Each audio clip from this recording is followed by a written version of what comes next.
Yeah. So I'm for the chaos. I'm for Chaos Monkey. Chaotic neutral is my alignment, I think, right now. Chaotic neutral. If you were to put me in the D&D table alignment, I would be chaotic neutral thoroughly right now. Hello and welcome to Unqualified Advice, an entertaining show for entertainment purposes. Join us as we talk about running our businesses, what we've been learning, and how we're applying lessons from academia and real life as entrepreneurs and investors. This podcast is for informational purposes only. Topics discussed represent opinions represented by parties with different circumstances than your own and should not be taken as advice. Any discussion of securities or other investments should not be relied upon as investment advice. Consult your personal financial advisor and perform your own due diligence. Podcast hosts, guests, and clients of Fig Social Capital may own positions in securities discussed in this podcast.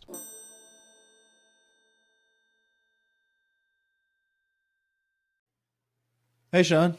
Hey, Dan, how are you doing this fine sunny morning? Well, sunny here at least.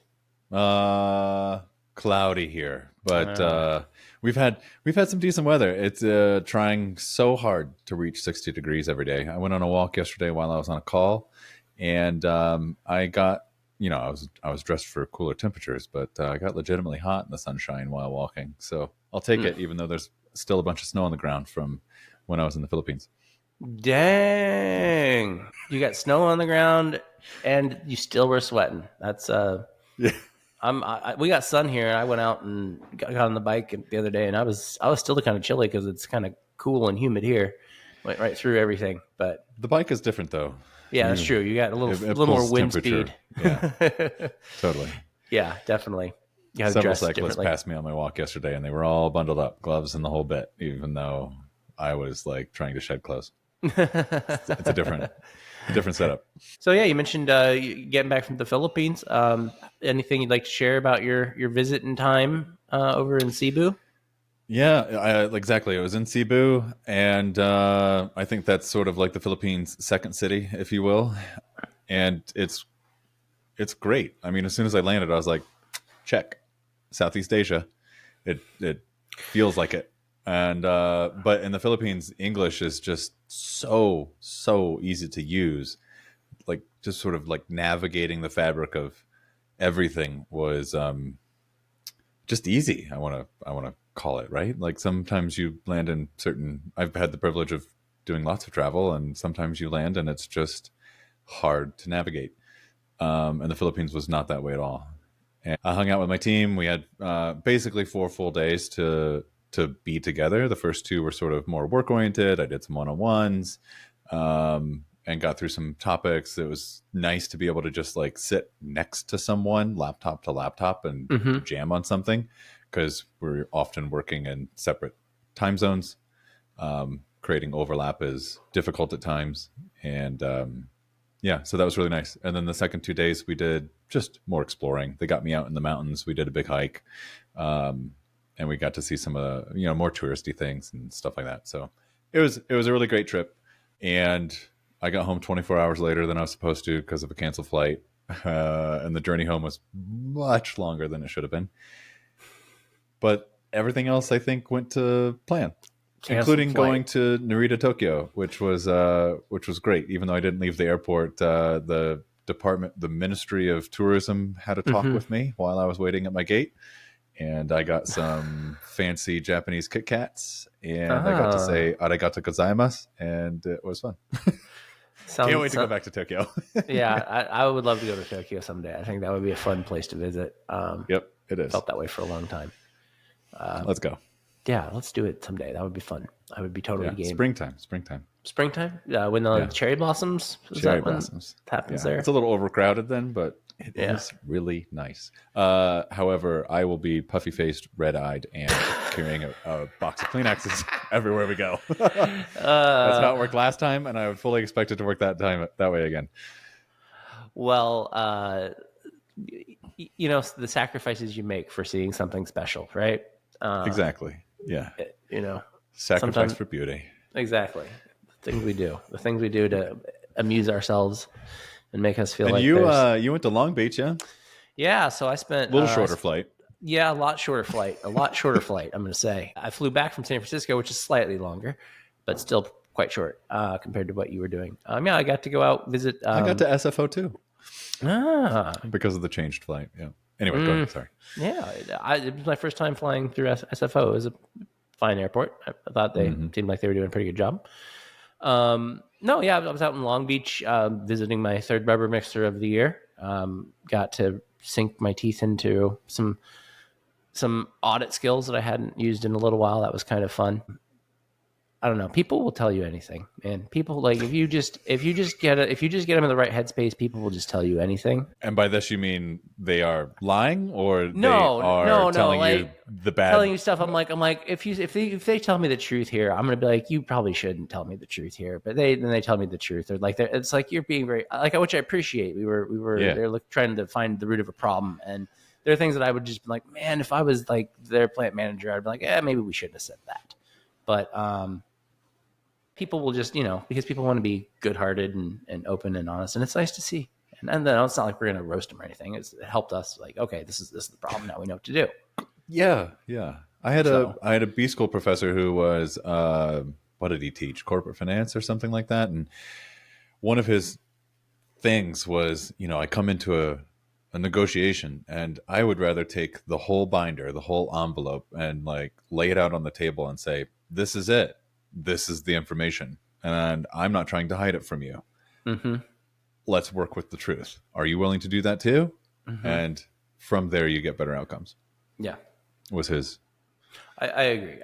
I think. Yeah. I think. Yeah, being as transparent as possible, and that's kind of how we approached our situation as well. They're looking for some stuff that we thought might not be quite right, and we right at the beginning said, hey, this is why we're here. So if we're tough or something, this is why. And everybody was very, you get better together. Yeah, hopefully. Exactly. Yeah. This is partnership, baby, not a one-way adversarial flow of value. Yeah. Anyway. Yeah. So then I got to go, and I had never had the opportunity to do this, but I shouldn't say I had many opportunities, but I'd never actually taken any of the opportunities that were presented to me to drive from Southern California up to Santa Rosa. You did Highway 1? Did 101 most of the way, and it was absolutely gorgeous. Just absolutely, I cannot wait to go do that again and take a little more time with it. Yeah, I was going to see somebody up in Northern California, so I didn't want to dally too long. But how's he doing? He is doing really great. My brother Trevor. He's working for the California Parks Department and living in a tiny house on a new park they're building. Wow. So he still has his house in Santa Rosa, yeah? He does, yeah. He's renting it out nice. in the interim. Good. The park was really cool. We got to go walk around and see some of the trails he'd been working on improving and making. And he says it's going to take like another year before they open it up. And I was surprised because it looked like it was, get ready. Like it's like you go walking here, but I'm sure there's a lot of infrastructure and stuff that I'm not considering, toilets and electricity and things that you have to get permits for and whatnot. And it's California, so it takes a long time. Yeah, I think their permitting and regulation is a little stricter. But cool. Well, I want to put a pin in that and say, hopefully, I'll make a family road trip and we'll all go out and go hiking in his new park. Absolutely. Anyway. So, what's on your mind this week? Anything come across your radar? Well, there's a theme that we circle around like every 4 episodes, 3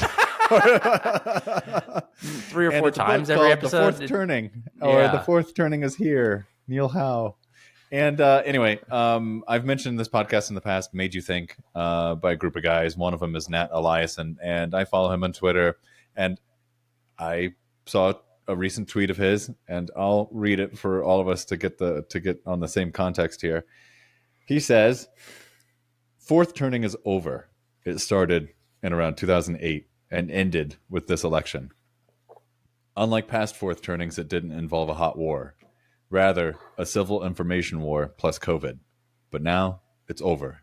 Time for Reconstruction and the Golden Age." His subtweet on that is, "Beware, though. that if you're having children now, it means your children will be the spoiled generation. So it's extra important to raise them as best as you possibly can. So we can put their children part on the back burner, but the position that the fourth turning is over is something that I thought, since seeing this from him, who has read the book and taken it to heart, he's seeing the world in a particular way. So I thought it might be good fodder for discussion. Absolutely, because I think you and I, we started off thinking this is the initiation of the fourth turning.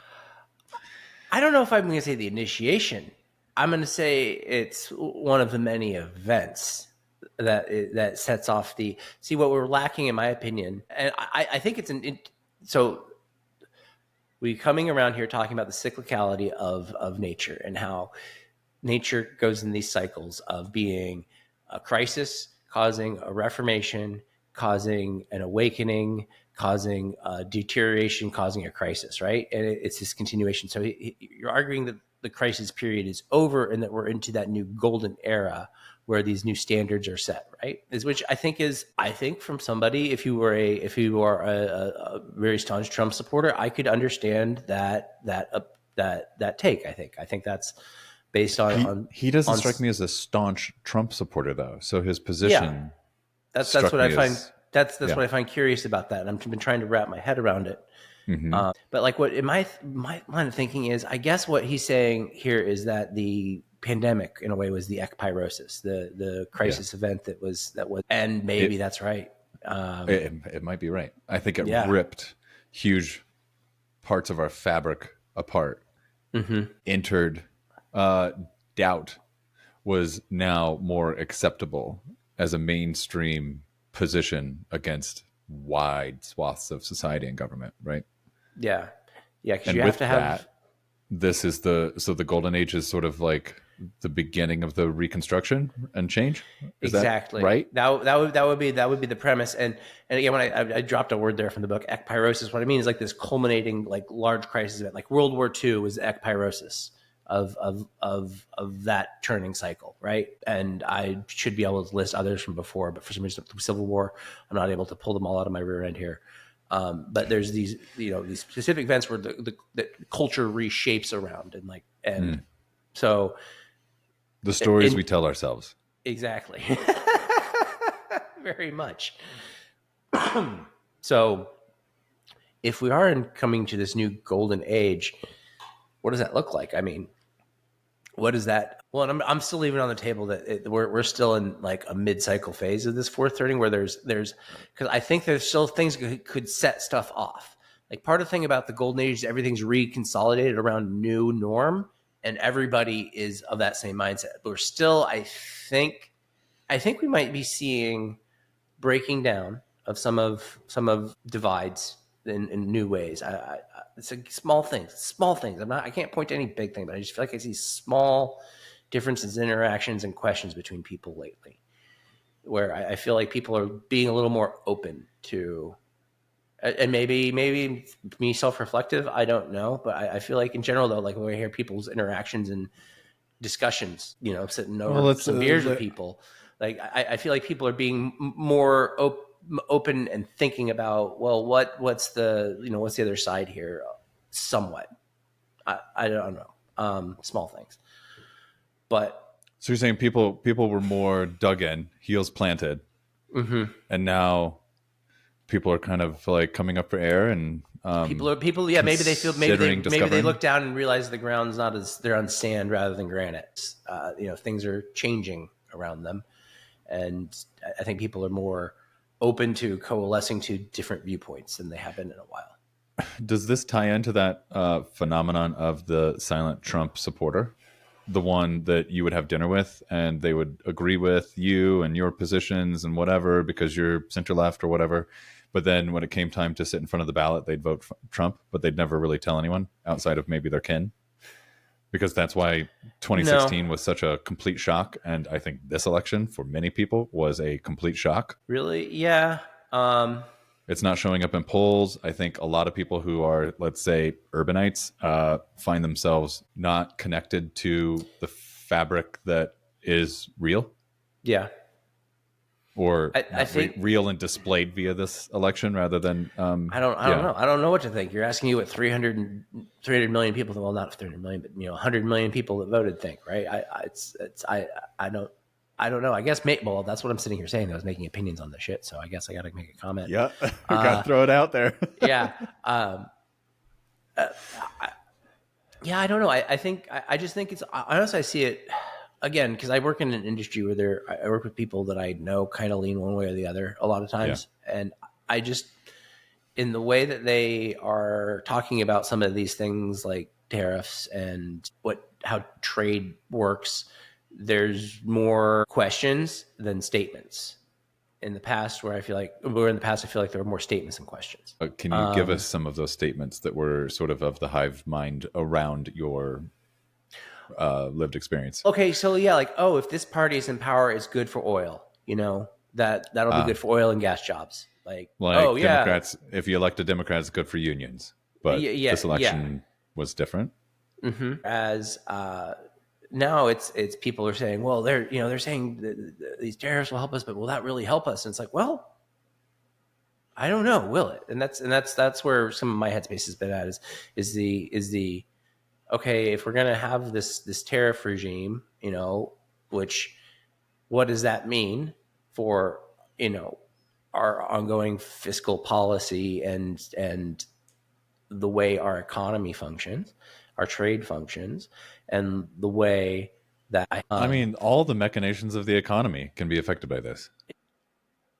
Your lifestyle could be affected by this, and even the way I guess it's part of the economy. The way our job flow functions. Job flow, like the way types of jobs that have been moving to different parts of the sector. And we've talked about this in the past, where manufacturing is never going to come back like it was here, but it could come back looking differently. Yeah, and I think with some of the potential tariff regimes, there is more likelihood of some of that coming back in ways. But again, though, we're going to continue to see large companies push towards best cost countries. Totally. That until Ocean Way shut down. Yeah. So it'll be interesting to see the rebalancing of the way trade flows happen here over the next 4 years, because I do think we're going to see some level of tariffs. I don't think it'll be exactly what was said in the campaign, because that would be weird if something actually happened the way it was said. Yes. But there's a lot less grown-ups in the room this time, right? There were grown-ups in the room last time, and this time it seems like, well, I don't even like saying that, because I'm trying to stop being judgmental and trying to accept what these next 4 years will be. Let me talk about some of the grown-ups in the room from last time. So I shared with you this piece that I found on Twitter by Stephen Mirren, who was in the Treasury Department at the end of Trump's term as one of the advisors there. And he put out a piece talking about tariff policy, and it was really well researched. My view pretty much all along is that, okay, if we go ahead and put in a flat 10% tariff everywhere, we'd immediately see inflation, which I think, we would. I think that's undoubtedly that we would. But what this dude, Dr. Stephen Mirren, does a much better job of is actually giving you a thoughtful argument and guide on how you could actually implement tariffs in a meaningful way that don't blow up the economy and ultimately would be a benefit for us.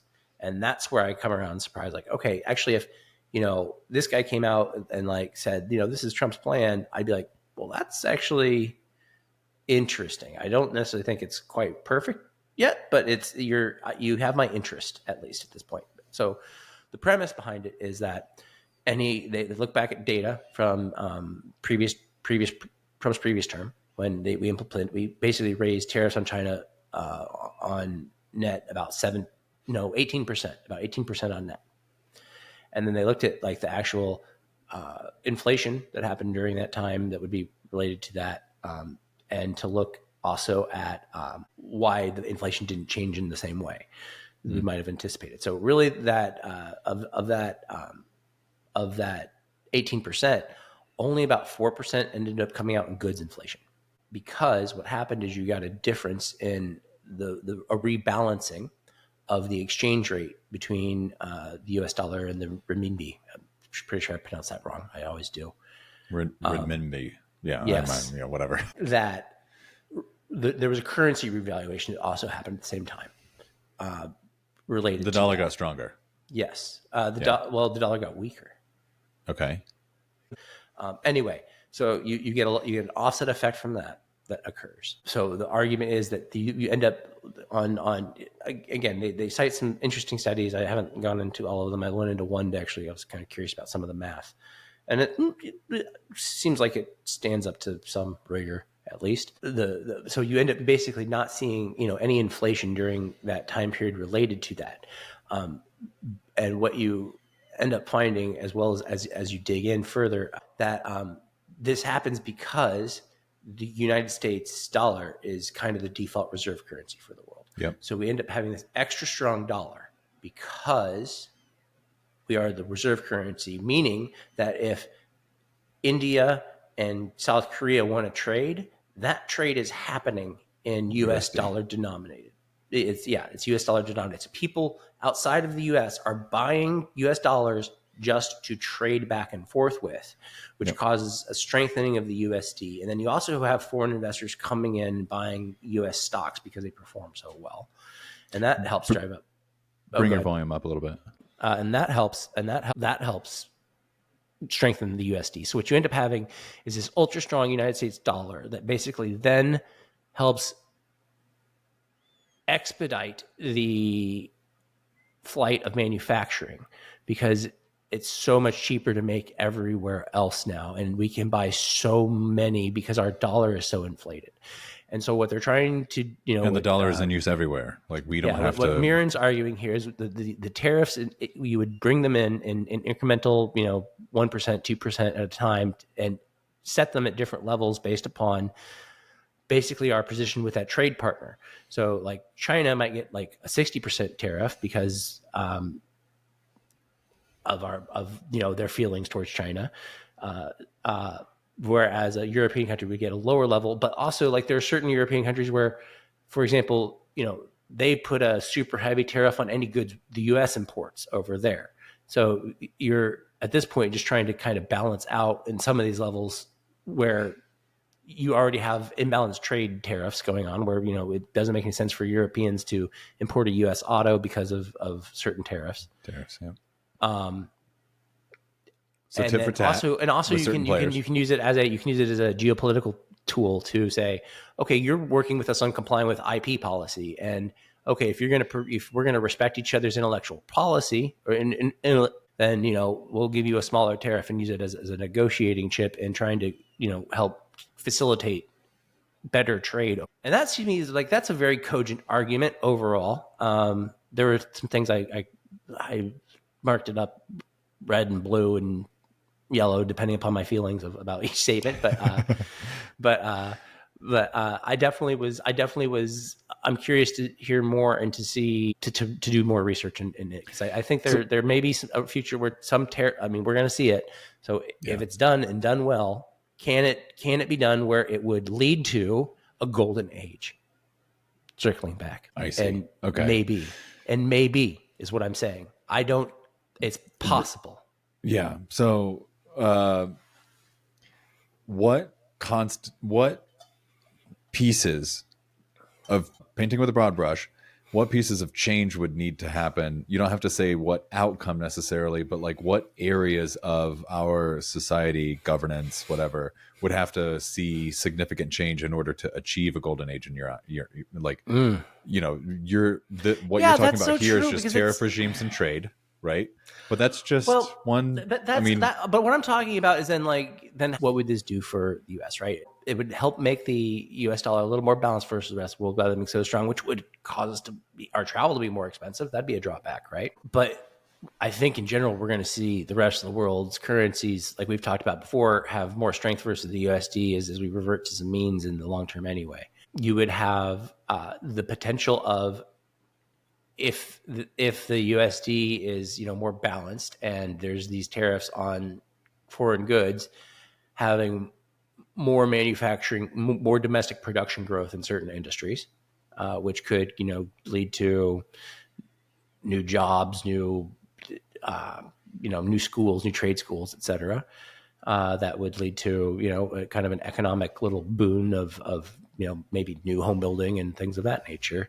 But I don't know. Yeah, deport 15 million people. But yeah, as we deport 15, fucking goddamn it, strawberries to $38 and houses to $2 million baseline. Yeah, no, I don't know.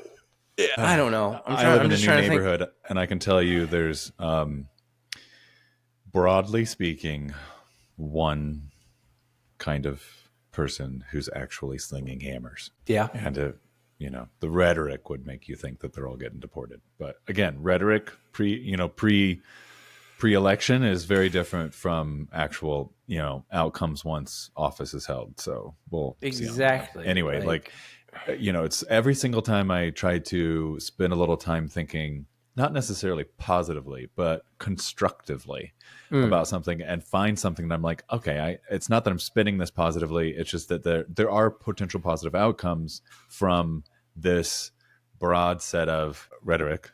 Mm-hmm. It's not even policy, right? I don't think there's hardly any policies have been spoken about. It's mostly just rhetoric. It's rhetoric. Yeah. But then, I immediately, my mind just immediately bounces to some, one of the more intense pieces of rhetoric that has come out.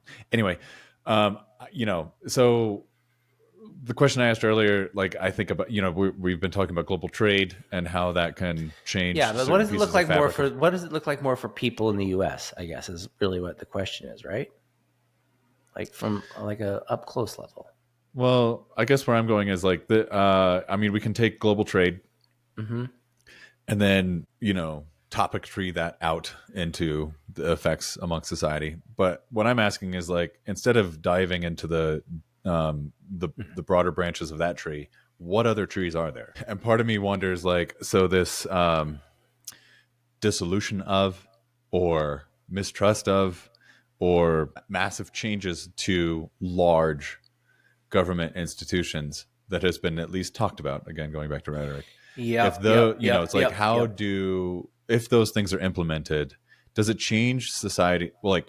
Will these changes adjust our broad society, the voters, if you will, mm-hmm. relationship with government? Because at this point, I'd say that relationship is at least 53%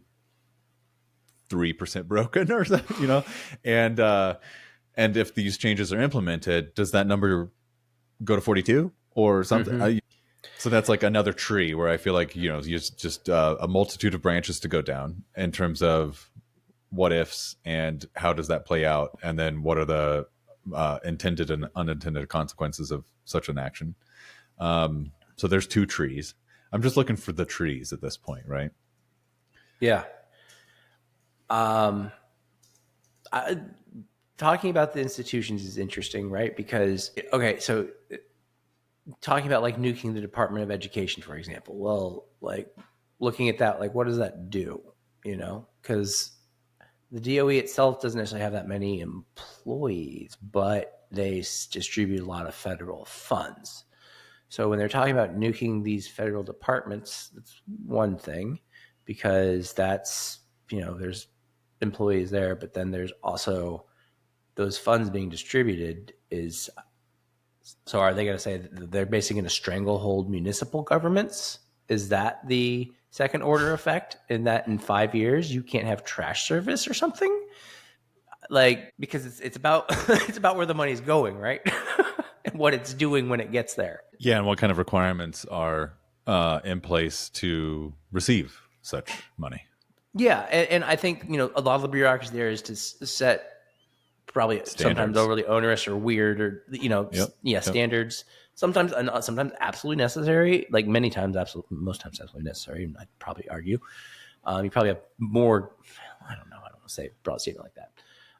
But yeah. So all right. So you want to nuke these departments? What do you mean by that? Is it there's too many people working in those departments? You want to get rid of them, and then so the money that Congress isn't allocated still has to go out, right?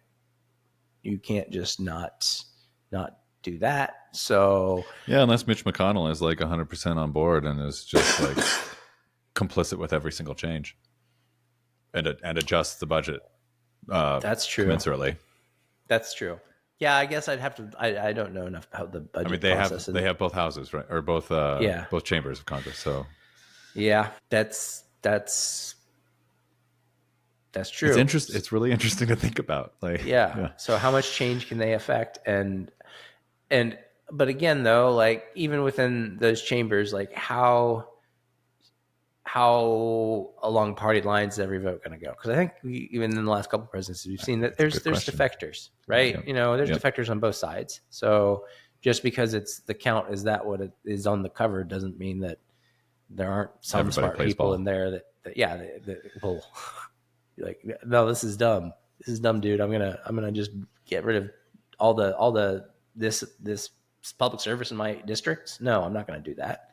Uh, I mean, there's been analogies made in the past of like some of these things are kind of like an addictive drug in a way, right? Some of the certain public services are because once you have them, the public will never give them up. I'd argue that maybe what we should do is look at like how can we better run those public services rather than getting rid of them.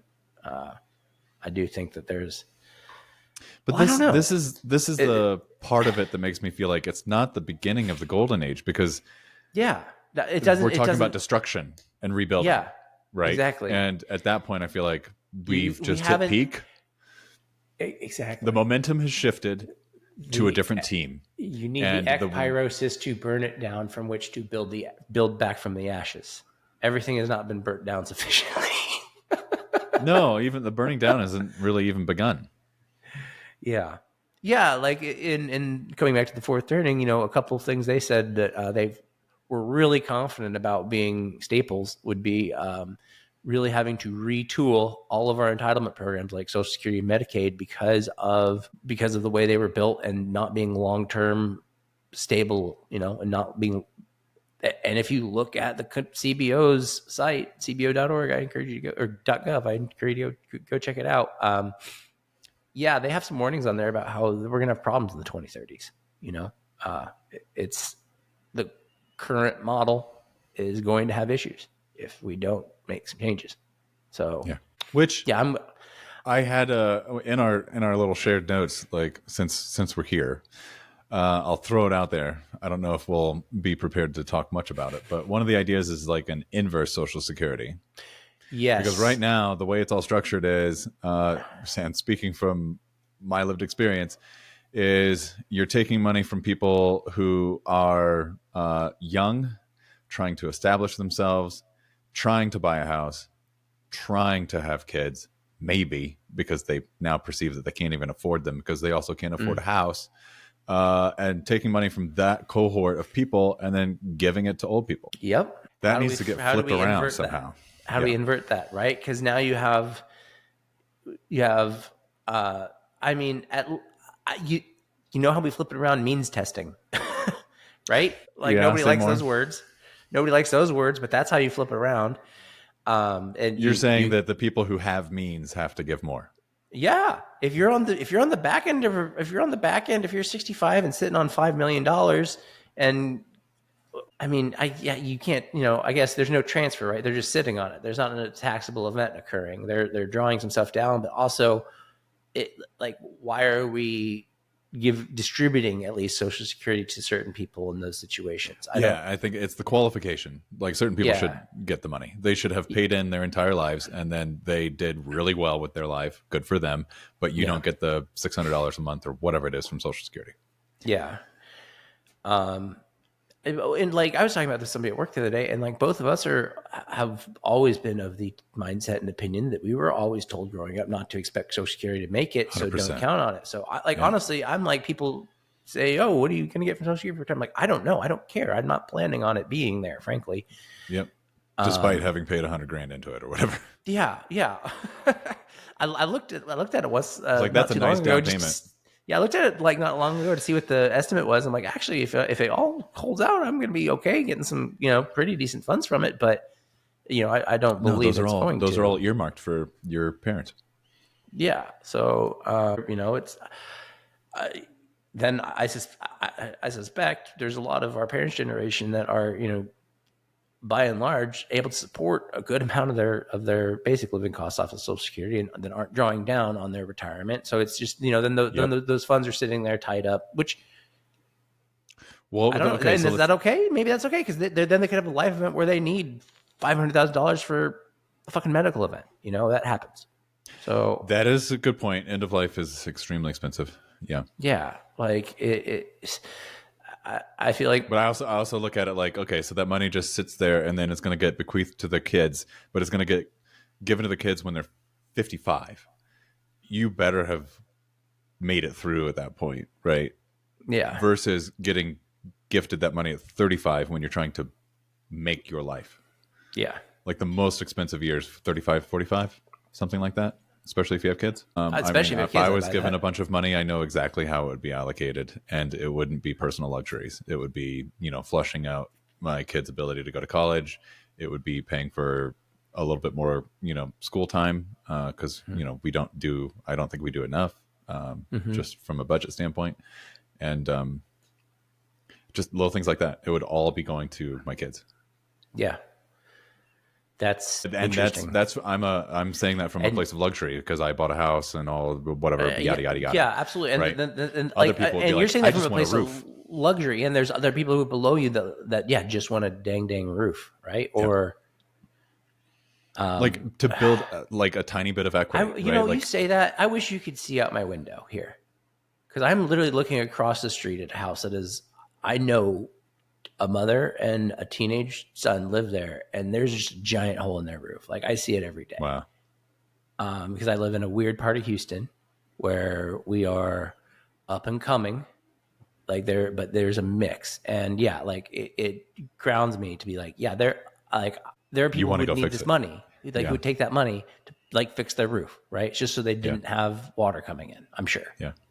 And why, and yet we're giving it to people who, by and large, at some point, have funds that they could be, helping.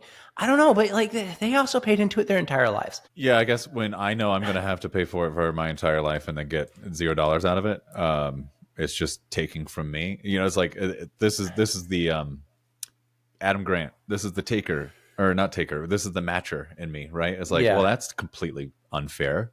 Let's make it unfair for everyone. Then I'm going to match. Yeah. Right. Or you go full Trumpian and be like, abolish it. Just magically wave a wand and it's all gone right now, and everyone has to readjust. Yeah, I don't want to. Which is really mean. I don't want to get rid of it, and I don't. I just think we need to retool it a bit, because I agree. I said, I don't even mind paying into it, with the mindset of I'm not going to get anything out of it. It doesn't bother me that much, because I know it helps other people. I just worry, are we maybe helping some people that don't need it? And could we maybe be directing that in a more meaningful way? I think that's where my rub is. Right. So the discussion usually centers around we have to raise taxes in order to fix this problem. And it's like, how about we keep everything the same, but readjust the flows? Yes. Is kind of where you're going. Yes. That's what I would want to do. Yeah. But then I worry that people will be like, oh, but you're just talking about Obama level death panels or some shit. Yeah. Some shit like that would happen. Yes. I don't. It's impossible to make 370 million people happy, I guess. Well, yeah. I mean, lead a team and you'll be like, oh, I can't make 8 people happy. Yeah. It's true. There's just going to be imbalances, and there's no way getting around the fact that it's hard. But here we are. In either the approach to an ecbiosis, or it's like, now's the time. I feel like everyone's attitude is, let's throw grenades into the room, so let's do it. I guess that's what I feel like. I feel yeah. I was very against it. I'm like, again, from a place of privilege, my status quo is not bad. So I wasn't really into the whole let's throw flashbangs and grenades into the room. But if the majority of people are all on board, and we're good, it's clearly the people in the room are going to start, then by all means, let's get this process done as fast as possible. I agree. The pain is sharp and short, and see what's on the other side and start rebuilding. That's kind of where I've landed over these past 2 weeks. Honestly, in a way, theoretically, at least, institutions all holding, it's one term. right? 1461 days of this, and then like depending upon how things are going, we're gonna in 1461 days come back together, make a decision of do we keep going down this, like maybe things to get rocky. We're like, okay, well, here's a chance to pivot and say, okay, well, but maybe we do see something and we want to kind of follow that stuff. Like, who knows what we're gonna be thinking? Like, yeah, who knows? Who knows what we're going to be thinking, and who knows what kind of candidates we're going to have? Yeah. So I'm for the chaos. I'm for chaos monkey. Chaotic neutral is my alignment, I think, right now. Chaotic neutral. If you were to put me in the D&D table alignment, I would be chaotic neutral thoroughly right now. Okay. That's just where my headspace is. So yeah. I think there's going back to this like silent majority or whatever you want to call it. I think there's more people in that position than had ever let on. Mm-hmm. Yeah, I think by and large, people on both sides of this, political debate, at least, I don't like that we're just speaking about in terms of politics here. People feel like things aren't working quite right everywhere in general, and I think people by and large are in the mood for a little bit of chaos and seeing and resetting some things. And sometimes you have to, I don't know, tear it down before you can rebuild it. All right. Well, I'll ask this question. In the past 2 weeks, more ennui or joie de vivre? The last 2 weeks, that's a good question. More ennui or more joie de vivre? Honestly, well, for me, it was more joie de vivre because I was doing a little traveling, right? Getting out and seeing people I hadn't seen in a while, and I don't know, like I felt like I was more on the edge of tears of joy driving up the California coast than I did in a long time. Big Sur will do that to you, right? Yeah. The look of shock on my face as I was in Santa Barbara, seeing the sun rise over the ocean because I didn't realize it was on a southern point. I'm sure there was people would been like, "What is wrong with you?" My brain was melting. So that's good. I think this is the whole touch grass thing, right? Like if you haven't been awed by Earth in a while, you need to go find a way to do that because there are a multitude of ways to do it, and it brings some sort of beautiful connection back to. I agree. This reality and lived experience that we have. It's either people in relationships or just sheer awe at Earth. Yeah. I think if I were on the spectrum of like percentage, I'd be somewhere like a 2/3. To the. Yeah. I'm with you on that. There's similar vibes here of like getting to travel and actually meet in real life a whole bunch of people I've worked with for more than a year. Yeah. Yeah, I mean, and then, I've constructed my life so that I have and spend a lot of time with my kids. I see them every single day, but then they left for Hawaii and I left for the Philippines. And, not that I want to spend time away from my family, but I do think it's good for the soul every so often, not so much as recovery, but to just deeply appreciate and miss your kin. I think that makes sense because you get overwhelmed or, you lose sight of it if you're always in that, can't see the forest through the trees, right? Yeah. It's a little easy to get stuck in the mud rather than realize like, oh, it's 99% joy. It's just that like sometimes that 1% is really loud. And always at the same time every day. And just it's yeah. That's a good point. I know for Jamie and I, we get that a lot because it's just the two of us, and she travels for work quite a bit. Does Shell ever get any of those moments or days? No, we're just living on hard mode over here, I think. Yeah. Well, I think that's turn in the next couple of years. I think that's what having young kids is kind of like in a lot of ways, right? It is a constant, especially if you don't live around near your grandparents. It's pretty claustrophobic. Yeah. I'm going out to meet a coworker for lunch that he's from Romania, and his wife are both from Romania, and they have a 2 or 3 year old now. And his mother's visiting for the first time. So it's like their first time having a babysitter. So we're going to have a lunch away from a child, which they're very excited about. Good. Yeah. Yeah. As a parent, you need those times, and they don't come often. Well, I mean, I have friends that have plenty of independent time, and it's all paid for. Or they live, in town with grandparents, and it's like, oh, every Tuesday and Thursday, the kids head over there. Beautiful things. Many ways I wish I had them, but we live differently. So yeah, I feel strongly for your Romanian friend. Mm-hmm. Absolutely. I can't imagine how y'all do it. I'll just say that. Like it's a season. Yeah, it looks so hard to have to be just constantly on. It seems. I don't know. Constantly on. Yeah, I remember someone asked me like, what was your biggest fear or something like that. And I think a lot of people probably expect an answer, something like, what kind of father will I be? Or what kind of parent will I be? Or, something in that, like a sort of existential thing. Which for many people, that probably is it, right? Especially for those of us who haven't spent a ton of time around kids. Yeah. But mine, what came out of my mouth, unfiltered, it was just like, it was right there and it came out, was there's no off button. Almost everything in life you can sort of like put away for a little bit.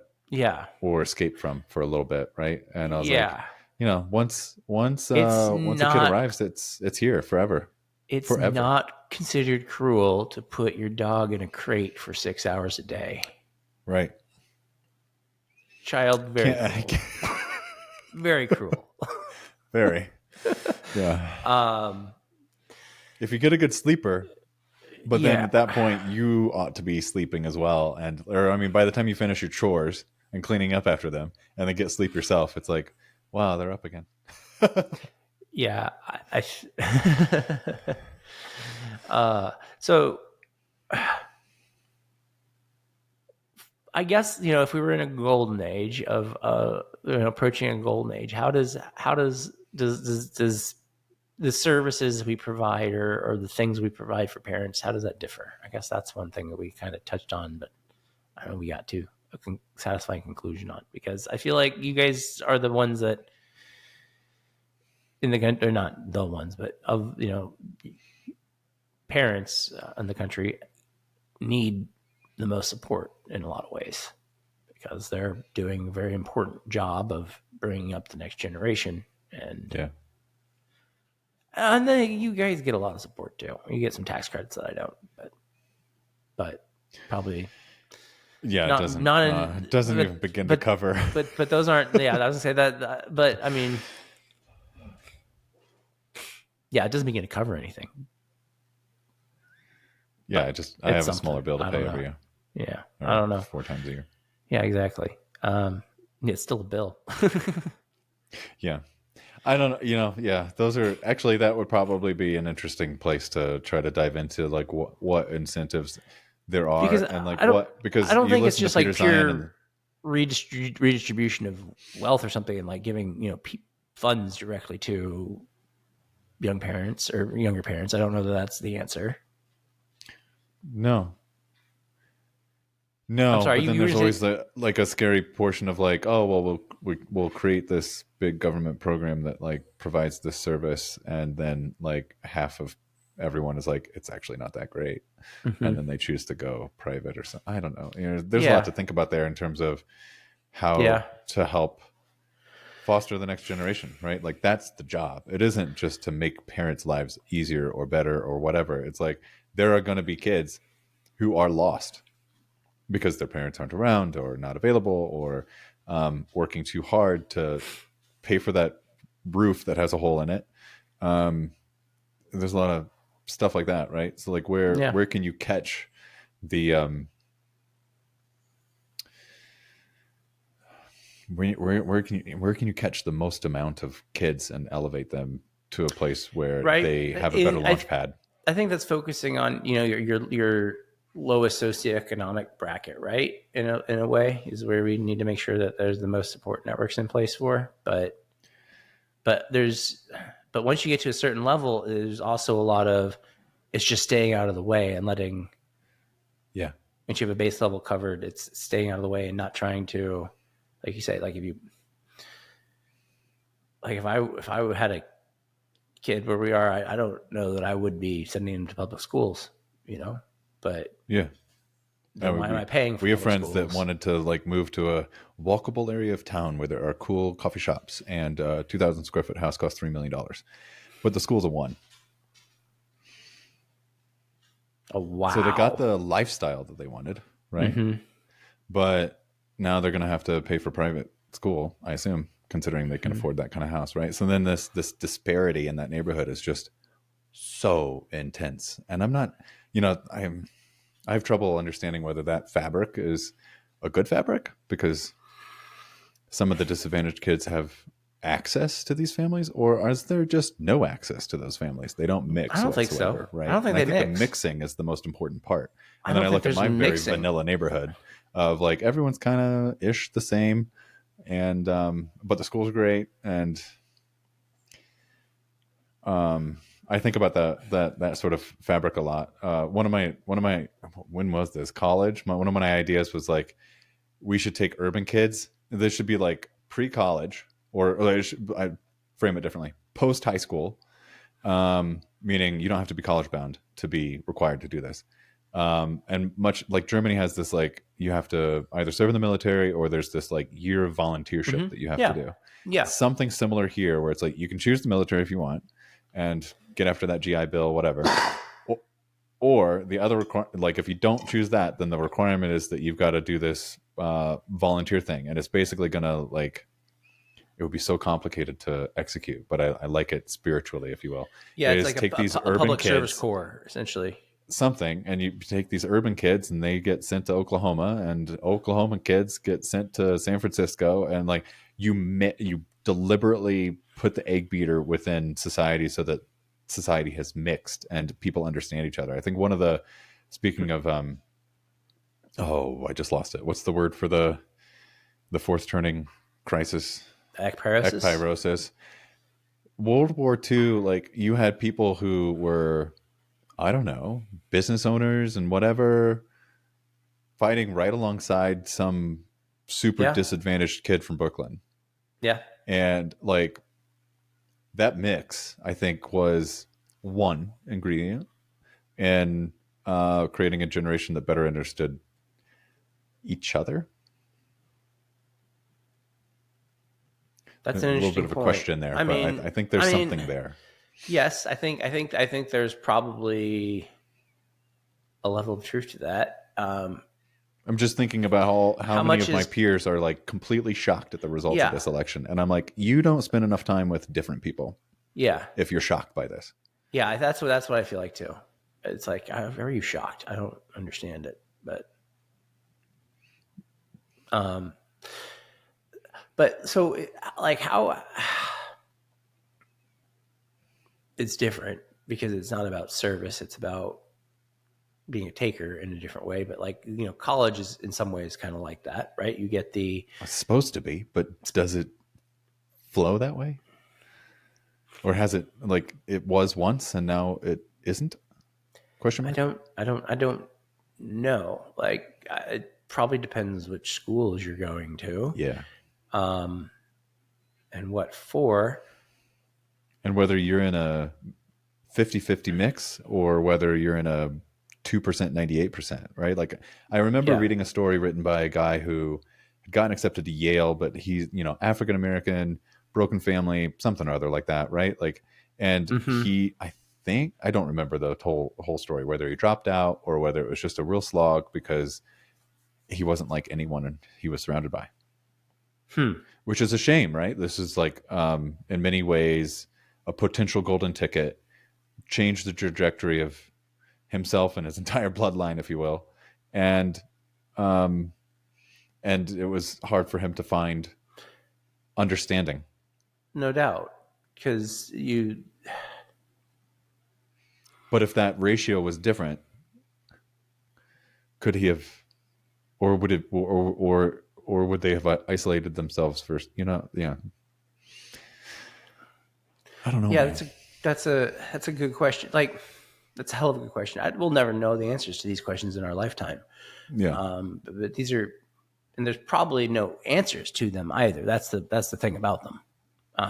Well, it's like once you introduce the change to try to address this problem, then there are a litany of follow-on changes that. Exactly. The knock-on effects get out of control, and that's where I was saying earlier, sometimes it's best to just stay out of the way, because over enough time things will continue to mix and change and evolve. As you introduced me to the book Factfulness, and I read that recently on the travel. And one thing that Dr. Hans Rosling that wrote it, pointed out, is that things just continually to progress and get better, which doesn't mean that we don't have to be insensitive to the people where things are still bad, right? We can still have empathy and sympathy for them, but we also need to look and sometimes step back and see the forest through the trees and say, the number of people that are in extreme poverty has dropped to record lows, and there are more, people having access to birth control or to vaccinations. Like 80% of the kids in the world today are vaccinated at least in some level. That's a large percentage. Most of that is from having access to, like the 20% that aren't, mostly just not having access to. It's not because they've a small few basis points or sitting up here being anti-vaxxers somewhere in the Pacific Northwest or wherever. But, but in general, that If that's what's in your mind, it's no wonder I had trouble living up there. Anyway, it's that that things are continuing better, and like if maybe we don't need to come in here and try to put put a mixer into the pot or into the bowl and mix everything up. Maybe things are there's enough entropy going on its own if we just let things happen. Let the entropy happen. Yeah. And it will eventually, we might not like the time it takes, and we see pain and suffering and wish we could solve it right here and now. And there's things you can do, I think, in your local areas to help, mitigate it. You could go volunteer at the food bank. You can go and, give money to charitable organizations. If you don't want to give time, but you can do any number of things to help mitigate those things, but you're not going to be able to change it in a meaningful way. And yet I think we constantly strive for wanting to have some good guy that comes in and says, it's right. Now it's just, now we got it right and everything's good. And which is never true. Exactly. Or it could be for a brief period of time, but for like one day, maybe, I don't know. Or not even that, like 10 minutes before something would get screwed up. Then it makes me ask like a follow-on question of like, even if you were to design a system that smoothed out the bumps, right? Like you created the Federal Reserve and it controls, interest rates with a two-faced mission or whatever. And you really have succeeded in smoothing out some of the troughs and peaks. But without the troughs and peaks, the human psyche gets too accustomed to the good time. And so this goes to our like question episodes ago of like, have these turnings expanded in time, right? Because we've implemented systems that have smoothed things out, but human nature is unstoppable. And even though you're living in the best time in human history, there's still going to be a large enough group of people that say, this sucks, grenades in the room, please. Yeah, I think that's always a possibility. And I think we might be living it. I don't know. Again, we're talking about a book that was written in 1997, I think, when it was published, right? And we're still sitting here talking about this damn thing, 27 years later. And it was very much so many things that it said that have come to fruition, where I just want to continue to see how it plays out, because it's such an interesting cyclical concept. Totally. Well, let's leave it there, Sean. Yeah, that's a perfect spot right at the end. Boom. Yeah. Like and subscribe. Thanks for following us.